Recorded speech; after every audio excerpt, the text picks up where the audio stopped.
Welcome to the Standing Up to POTS podcast, otherwise known as the POTScast. This podcast is dedicated to educating and empowering the community about postural orthostatic tachycardia syndrome, commonly referred to as POTS. This invisible illness impacts millions, and we are committed to explaining the basics, raising awareness, exploring the research, and empowering patients to not only survive but thrive. This is the Standing Up to POTS podcast. Hello, fellow POTS patients and nice people who care about POTS patients. I'm Jill Brooke, and today I'm excited to discuss the topic of mental health and medical gaslighting. If you're not familiar with what medical gaslighting is, don't worry. Our expert will define it for us. This is our first episode topic that was suggested by listeners, so thanks to everyone sending in requests. I'm going to read one of the emails we received that inspired today's topic. It says, quote, I was just listening to the new podcast and it mentioned sending in ideas for possible topics. One thing I've never heard discussed and would love to learn more about is how to get past feeling resentful of those that didn't believe you. I know that for so many of us, POTS takes years to diagnose, and that period is often full of gaslighting. Being told it's all in your head, or just anxiety, or just hormones, or just you're being overly sensitive, or whatever. With healthcare providers, if you get this type of response, you can always just switch to a different practice. But what about the more permanent people in your life, like family and friends, that didn't believe you? How do you move forward? It's hard not to resent them and the years of pain they caused. It's hard to get over the years of making no progress and actually getting worse physically because I was blaming myself during that time and trying to just snap out of it instead of pursuing the right doctors, medical tests, or treatments that would have helped. Mental health ramifications of chronic illness have always been interesting to me, and I would love to hear aspects of it being discussed more. Thanks again for the podcast. It's awesome to have more resources out there on POTS. Unquote. Obviously, it's a really tough topic, but we are very, very fortunate that one of our awesome board members here at Standing Up to POTS just happens to be a great person to consult on matters of mental health and chronic illness. Dr. Gorman-Ezell is an assistant professor and the field director for Ohio Dominican University's social work program. She earned her master's of social work from the University of Michigan and her doctorate from The Ohio State University. She is an independently licensed social worker who has experience treating children, adolescents, adults, and families across the continuum of care. Dr. Gorman-Ezell believes in bridging the gap between research and practice. She does both. Her major areas of interest include chronic invisible illness and suicide. She is one of our Standing Up to POTS board members who does independent academic research and publishes on these topics. And she also maintains a private practice in Columbus, Ohio. So Dr. Gorman-Ezell, thank you so much for speaking with us today. Thank you so much for having me. It's great to be here. I'm excited to shed some light on this very important topic. Yeah, since I started hosting this podcast, I cannot believe how often this topic comes up. I had thought maybe that I knew I had experienced it, but I didn't realize that it seems to be everybody and how much of a mark it can leave on people. Maybe we could start by just asking you to define medical gaslighting for us. Sure, I'd be more than happy to. So it's interesting. The term gaslighting actually originated in Great Britain in 1938. And it came from a play that was entitled Gaslight. And part of the way that it got its name was in this play, a husband and wife were having some marital discord. And the wife started to feel like everything she was doing or saying was coming off wrong. And the husband really perpetuated that. So she would go upstairs in their home or their flat in the play and think that, boy, it looks like things have been rearranged or the lights are dimmer. And she would say something like that to her husband and he would say, no, I don't know what you're talking about. You're crazy. We haven't changed anything. Nothing is different. All the while, he had been changing things and the gas lights that they used for light were actually becoming more and more dim. So the play was entitled Gaslight. A movie by that same title came out in 1940, and then psychology and popular media just kind of piggybacked on that and have picked up the term. And so that's where the term gaslighting comes from, and we see it in a variety of settings. So it just is kind of how different people can relate to it and see it impacting their own lives.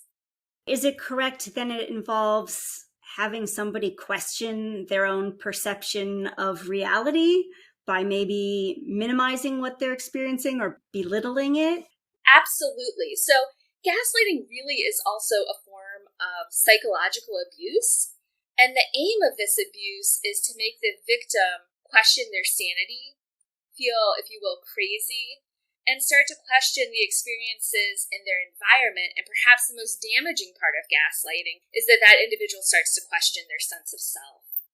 So the other thing that can happen is gaslighting can really make the victim almost feel more dependent on the abuser.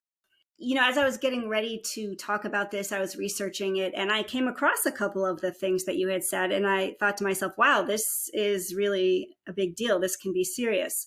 Now, you had mentioned that it can be a form of abuse, but is it always intentional, or can it be a completely unintentional thing that people might do also? You know, I would say it's a mixture of both, but the important thing is that when it's brought to that person's attention, that they should change their behavior. And I guess before we move on, so is there also maybe such a thing as like gaslighting light, where maybe instead of outright questioning someone's perception of reality, maybe they just don't take that person very seriously, or they do something to a lesser degree? Yeah, absolutely. So I think that can happen a lot too. And any behavior, whether the individual is being completely ignored or they're verbally and overtly treating the person that way, the end result is still the same in terms of that individual's feelings. Wow, okay. And, you know, even though it sounds like such a terrible thing, I think we see it so many places and so often.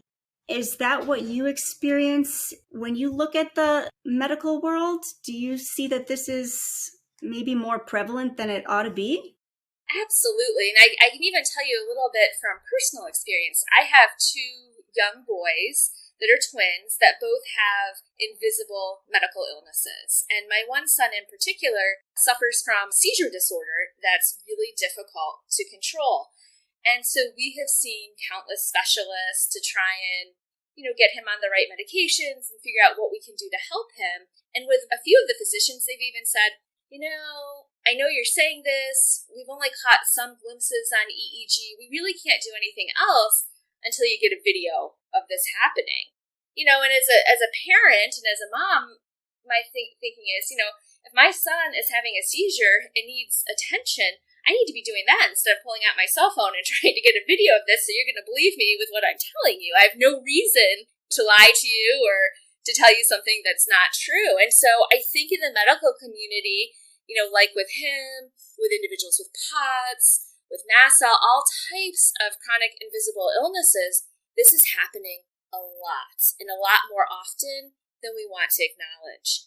I think we also, when I'm in my therapy office, I tend to see it more in terms of individuals who've experienced trauma and also within relationships. So I would say when we talk about gaslighting, and if you look in the literature, that tends to be more where we see the literature going and really focusing in on are those experiences of trauma and of intimate partners. But I think what we're not talking about, and we need to talk more about, is this experience here in the medical community. The other place I think that we see it as well is if we look at the broader society, it can even be traced back to issues of gender inequality and racial inequality. Can you talk a little bit more about that? Is that like how we talk about, like we hear about hysteria being blamed for things throughout the ages? Sure, absolutely. So, even like right now, all of the discord that's going on over the idea of critical race theory and whether or not it should be taught really goes back to that gaslighting and the perceptions of what happens and what the truth is. And so for Black, Indigenous people of color, oftentimes the horrible traumatic history that has occurred is not being acknowledged. And so that, from a structural, societal perspective, really is a form of gaslighting. I think when we talk about women or gender, transgender rights, LGBTQIA plus type situations, again, we're, as a society, collectively minimizing the experience, right? That minimization or refusal to acknowledge the situation is also gaslighting. So this is so interesting to me, and I want to come back to that in a minute, but just to make sure all of our listeners are kind of super clear, because this might be some of their first introduction to this idea, are you able to give us like a few examples of what medical gaslighting might look like to a POTS patient? For a POTS patient, it might be going in and trying to find the diagnosis. And so many POTS patients have to go through a multitude of different physicians, different referrals, being told it's in their head. They don't know what they're talking about. The test results came back normal. Why are you having these symptoms? And it's a matter of continuing to persevere and find that physician who's willing to listen.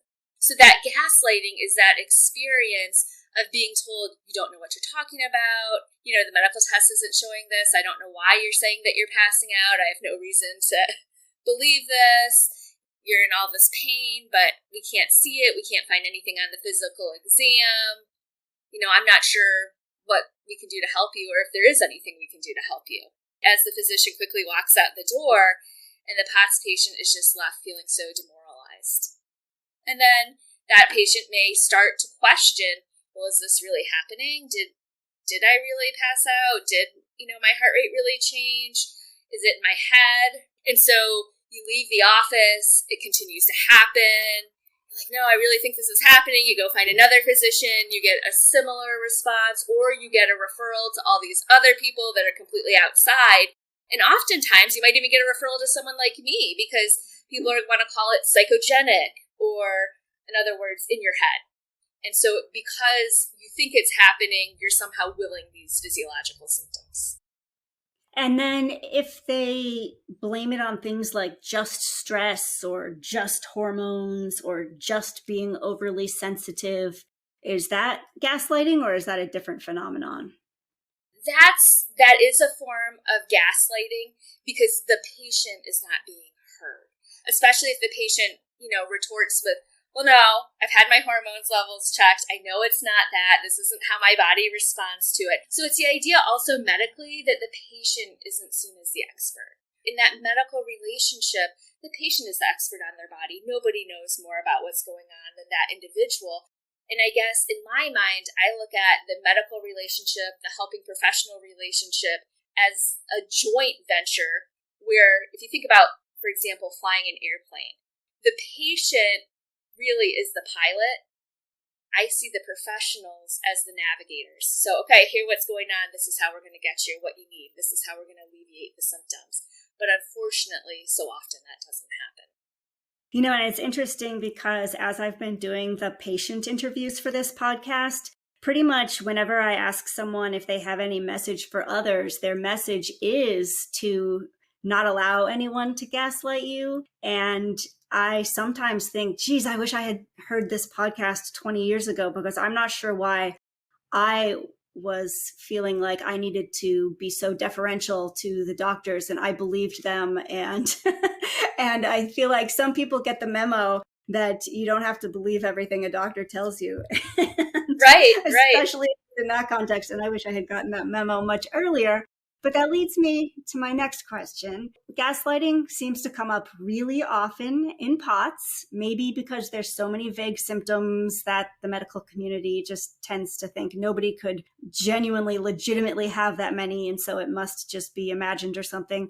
But I've been surprised just how much it affects people psychologically and maybe even traumatizes them sometimes. I mean, we're talking about people who have lived years with all kinds of very severe physical pain sometimes, like nerve pain, musculoskeletal pain, migraines. But that's not what gets them. It's the gaslighting that leaves the mark. And it's that they sometimes talk about as being the hardest part. So my question is, why is it so dang hurtful to be gaslighted? And I do think it's incredibly hurtful. And I think part of the reason that gaslighting is so hurtful is anytime we have a conflict or a disagreement, whether it's with a friend, a coworker, a partner, part of what we do is we talk about it, and usually both individuals take responsibility for their actions or inactions. And when someone is experiencing gaslighting, what happens is the perpetrator, if you will, of the gaslighting does not take responsibility for their actions or inactions. And so that makes it really hard for the person who is struggling to move forward. And then it starts to create doubt in their mind, helping them to wonder if they somehow contributed to or caused the problem. And once we start down that path, and that path of not taking accountability, it actually makes the healing process much more traumatic, as you mentioned, and it becomes difficult to navigate that medical system, and it really starts to cause people to question their sense of self. And when we start to question our sense of self, we lose sight of why we were there in the first place. So I was one of those people that had a really long diagnostic delay after it took me a long time to even start looking for answers, largely because whoever else might have been gaslighting me, I was gaslighting myself. And it led me to a place of very, very low self-esteem and low self-confidence. I didn't feel worthy to make any decision. I couldn't even pick a color of paint. I just had completely lost any confidence that I was capable of doing anything. And sometimes POTS can maybe do that to me too, because when you lose the ability to stand up and even shower, until you figure out other ways to do those things, that kind of, I think, can make your self-esteem take a hit too. But are those things that can sometimes happen to people if the people of authority around them are gaslighting them? Absolutely. So when we, and I think it's important when we're talking about sense of self, I'd like to really help delineate, the difference between self-concept and self-esteem, because we talk about those so interchangeably in society, but they're actually two really different things. So self-concept is your perception of your abilities. So I'm good at this, maybe I struggle with that. So I'm really strong in math, but maybe writing is difficult for me. That would be an example of self-concept because it's something that has objective data behind it. Our self-esteem is actually then the positive or negative feelings that we attribute to who we are as a person. And so that sense of self, when we're talking about that, really takes aspects of self-concept and self-esteem and combines them. So with POTS, as you're talking about specifically, that self-concept is going to change over time based on the illness and what you're able to do or not able to do, right? And so as you mentioned, it's really hard to take a shower and stand up. So that made me start to question. And I think that's why it's so incredibly difficult for individuals with POTS who are struggling with the gaslighting, because you're having that self-concept change, but then you're also feeling badly based upon how the physicians or the family members or the friends in your life are treating you. And so it kind of becomes a double whammy. It can really, really bring you down.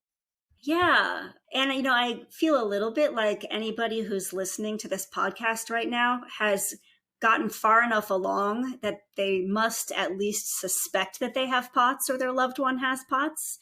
And so I think probably the hardest part is before you make that realization, where you have no idea what's wrong with you. But this makes me wonder, is there anything a patient can do anywhere along this journey to prevent this from happening or protect themselves if it does happen? Absolutely. So I think the first thing that a patient can do is try to recognize that it's happening. And so I think the fact that we're talking about this is so important. And that's really helpful because there's a name for it, right? It's not just this feeling you're having and why are people interacting with me in a different way. It's that we have a name for it, and it's called gaslighting. And so sometimes just by having that label and being able to call it something takes the power away a little bit right away, right? The other thing that we can do, I think, from a really practical side of view, and I really like practical things. So one thing we can do is actually write things down. So maybe you have an interaction with a physician or with a friend or a family member. I think it's really important to write down what happened, almost like a sense of journaling. So you can maybe write down the incident specifically, how you felt, how that person made you feel, and what their response was. And I think that can help to start a log. So if you start to question the relationship, or they start to make you think, did I really experience that? You have a way to go back and say, objectively, yes, I did, and that's what happened. I think once you realize that gaslighting is occurring, one of the best things you can do is disengage. And I recognize that maybe that's a little bit easier in the medical community to disengage, but it becomes a lot more challenging when we're talking about family and friends, and maybe not wanting to completely write them off or know that you're going to have to see Aunt Ethel at Thanksgiving, and how do we interact? So I think when we disengage, that's up to the person to decide how far they want to disengage from that individual. So maybe it's that you don't discuss the illness anymore and you kind of stick to the weather, right? And try to limit those interactions. Or maybe it's that you have to, for your own mental health, take that person out of your life. And I think it's a very difficult but very personal choice. And that's where actually I think therapy can be really helpful, is to figure out how to deal with these specific situations and have a sounding board who is completely objective, listen and say, yeah, you're right, that is not okay, and here are some strategies that maybe you can use. And if these don't work, then yeah, I think we are going to probably have to cut or really tailor that experience. I think the other thing that you can say to individuals who are gaslighting you is to say something to the effect of, you know what, my thoughts and experiences are valid, and I don't appreciate you saying that they aren't. And by setting that boundary, not going back and forth and engaging, but just setting a really clear boundary and sticking to that, usually most people who are somewhat healthy are going to respect. The people who don't respect it, and there's research that backs this up, tends to be more people who maybe have like a narcissistic personality disorder, for example. And that's who we see most frequently in the other context engaging in gaslighting. But most people, when you set a boundary, may not like it, but over time will respect it. So what I hear you saying is that the patient might need to get a little bit tough to protect themselves. And that's what I keep hearing from other patients as well. That is interesting. And maybe it's tough for the people who want to always be harmonious and be liked by everyone and not make waves and not create additional stress or strain on any relationships. But it sounds like that is what's necessary to protect yourself. Absolutely. And in time, when people see that you're setting boundaries and you're maintaining those boundaries, most people come around and will respect them and in time apologize. Okay. Number 2 thing I wish I'd learned 30 years ago. Okay. So can we come back to something you said earlier, which was that this is a phenomenon that can pop up in a lot of different areas of life. And you had mentioned, I think, maybe systemic racism. And I think I've seen studies showing that people of color get less pain medicine. Their pain is taken less seriously. I think there's studies showing that females who show up at the ER with abdominal pain on average wait longer than males who show up. Is this a thing? Why is this a thing? Why? Right. So I think it's how we've been conditioned as a society. And unfortunately, that's where the effects of the gaslighting is really occurring. And so I think what ends up happening is in the training programs and those types of things, physicians are taught to prioritize based on a certain number of things. And based on that, then they decide who they're going to see. And I think, unfortunately, because of the systemic racism and the classism, they have been taught to consciously or unconsciously discriminate against those individuals.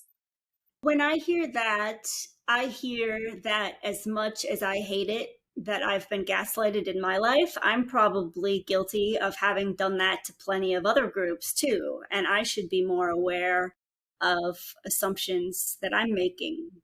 Is that fair? Absolutely. I think we all really need to be thinking about what it would be like to put ourselves in somebody else's situation. And I think too often we just kind of go off of our own experiences and our own upbringing, not recognizing our own privilege. So I think it's important that we really spend some time looking inward and figuring out who we are, what our values are, what our beliefs are, and where they come from. Do I believe this because my parents told me and that's just the way it is? Have I had personal experience? I mean, I think, a lot of research has been done on the LGBTQIA plus community, and what has been found is that people will discriminate and have biases towards these individuals till they realize that maybe one of their family members, their friends, their coworkers is part of that community, and then they have a completely different attitude and experience. And I think we can even see that sometimes with physicians in the POTS community, is if they have some type of connection to the illness or other physicians as well, they tend to treat it very differently than if they've never met somebody close to them who's experienced that. Right. And I think that I hear from a lot of patients that when they find a doctor that they absolutely love, it's not necessarily because that doctor specializes in POTS or even understands so much about POTS, but for whatever reason, their personal experience has led them to basically understand this type of invisible illness and this type of situation. And so that can maybe be valuable, that POTS specialists are few and far between, but there may be more doctors who can be great for this other reason. So, okay, granted, it's been like 30 years since I was in a psychology classroom, but I remember learning about something that they called victim blame.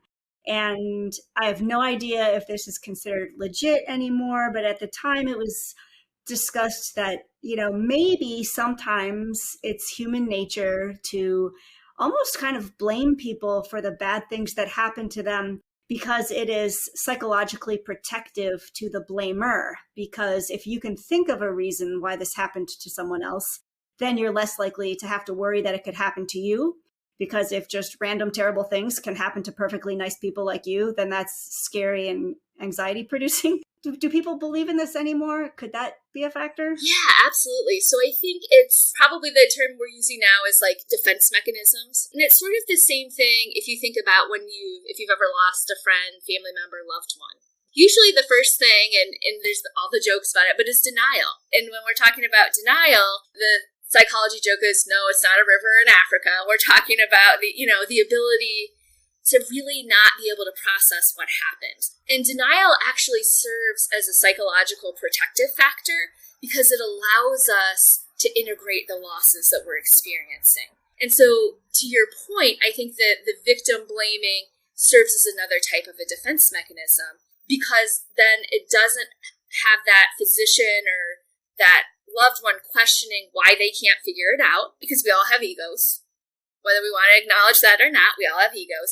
So if you can't figure it out, it can't be something wrong with me, it's something wrong with that person. And then also to your point, it's a protective factor against worrying and wondering, can that happen to me? Am I that vulnerable that this could be me in 10 years? So that's all so fascinating. And what this makes me think is, kind of getting back to our listeners' question, that this isn't something that you can necessarily blame someone for doing if it's human nature and it's society-wide and it happens in all of these different areas of life. And we can work to get over it and to try to prevent it. And hopefully awareness raising things like what Standing Up to POTS does can help. but it sounds like it's a really omnipresent problem. Is that correct? Yeah, I would agree that it's correct to varying degrees. But I think what's so important is that we recognize it and we label it. Because the most damaging part of gaslighting is when an individual begins to question their sense of self and feel uncomfortable within their own body and skin, which I think people with POTS already feel uncomfortable in their own body, so we don't want to add to that. So as long as we're recognizing it, we're calling it something, and we're talking about it, I think that's where we have to start. And, I also can relate to a secondary damage when it comes to an illness like POTS. There's obviously a lot of different things that can cause POTS, and there's a lot of different types of POTS, but for many of us, we have a type of POTS, like with an autoimmune basis, for example, where if you spend years blaming yourself and trying to just snap out of it because you believe you're crazy, because you've been gaslighted, that is extra time that your immune system has doing damage in your body. So, you're going to pay that extra price. And that was mentioned by our listener. And so do you have suggestions for that person who wrote into us on how to get past resentful feelings toward the family or friends who told her it was all in her head?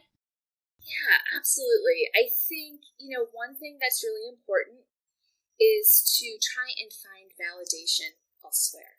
And whether that's like in our Standing Up to POTS community, in our Facebook groups, whether that's finding a support group, whether that's, reaching out and making some new friends.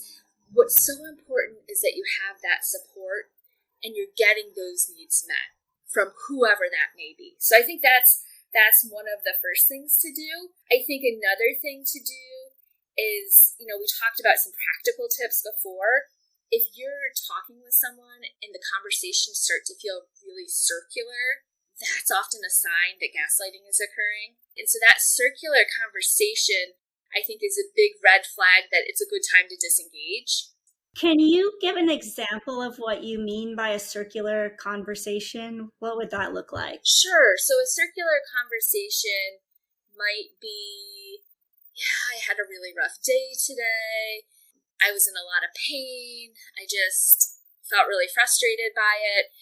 And maybe the person you're speaking with says, well, you're always in pain. What's different about today? This happened to me at work today. You just need to get over it.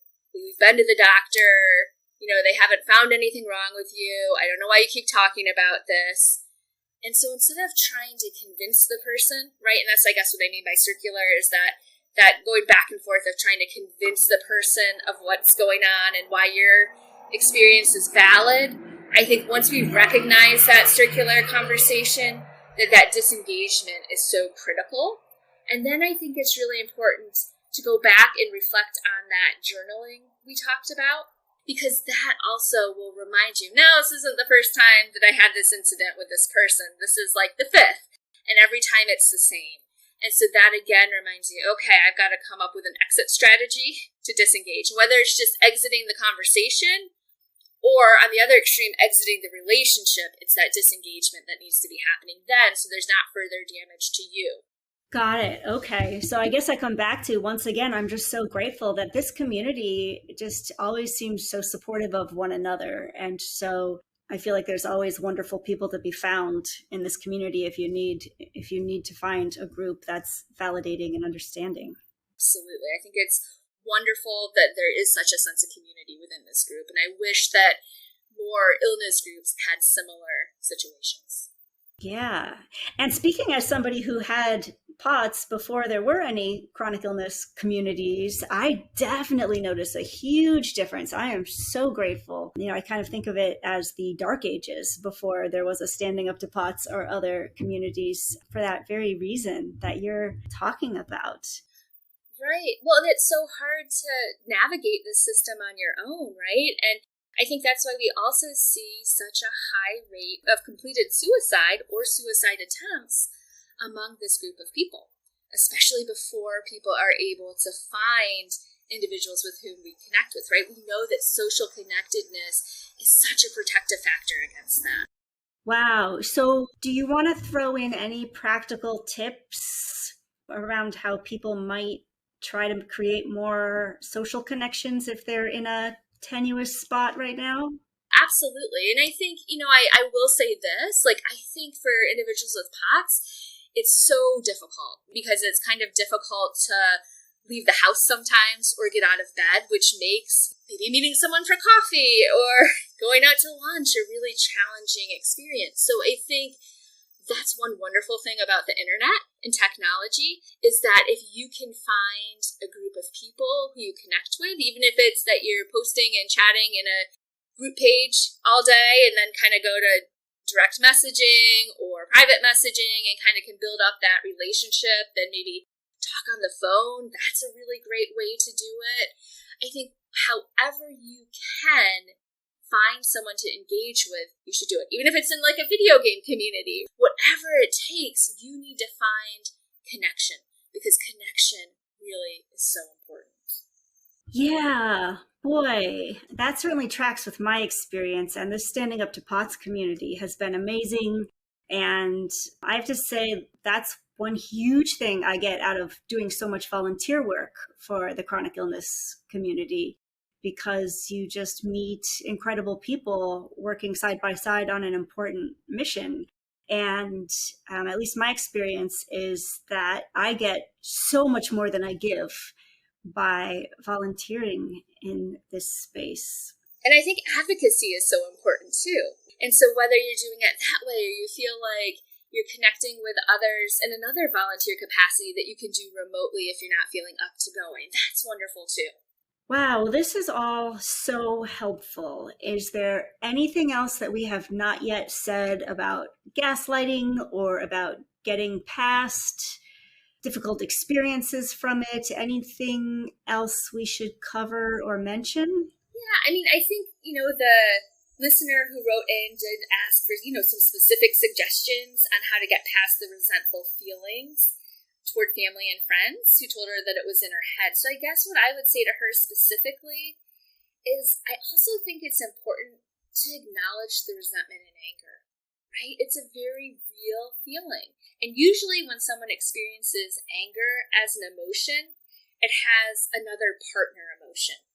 And whether that's sadness, whether that's resentment, anger doesn't usually travel alone. And so I think recognizing that is really important and to really try and understand where is that resentment coming from and maybe actually jot that down and then trying to take action where you can. And this might sound funny, but I think, whenever there's disagreements, usually outside of gaslighting, both people have a part. So I think owning your part in it too is important if you have a part in it. And then knowing that you can leave the situation when you need to. Now, sometimes, if you're maybe at a family dinner and you're not in a position where you can drive and you're sort of stuck there, you can try and find other creative ways to leave. So whether that's listening to some music or trying to go in another room, just getting yourself out of that horrible situation. Another thing I like to challenge my clients to do is to write what we call a no-send letter. And that's where you write a letter to the person that you're feeling angry with, and you tell them everything you want to tell them. And it doesn't necessarily have to be PC or perfect grammar or sentence structure. You just kind of get it all out. Because what happens is our brains are trained to ruminate on things that bother us, but when we actually write it down, and it does have to be physically writing it down rather than just typing to get that release, that can be really helpful. And then I've had a lot of clients who will go through, edit that letter, and send it to the person. And that's been a really good springboard for discussion if the person's in a space where they can hear it, obviously.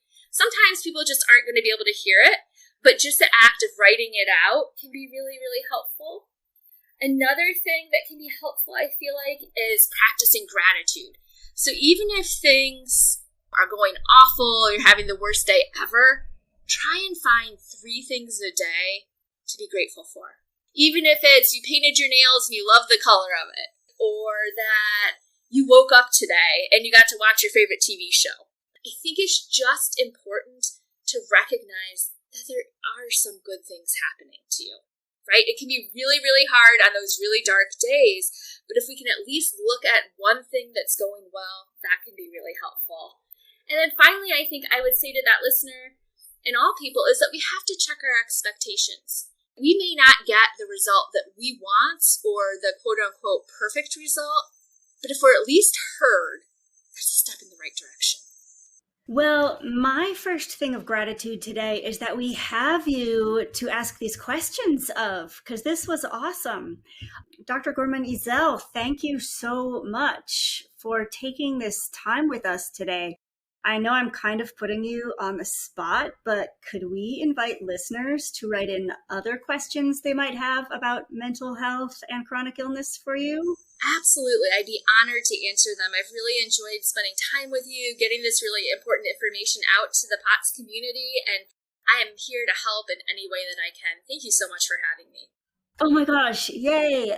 Well, thank you so much. You are just such a fantastic expert to have on all of these things. So, okay, listeners, please consider subscribing to this podcast because it really helps us get discovered by other people like you.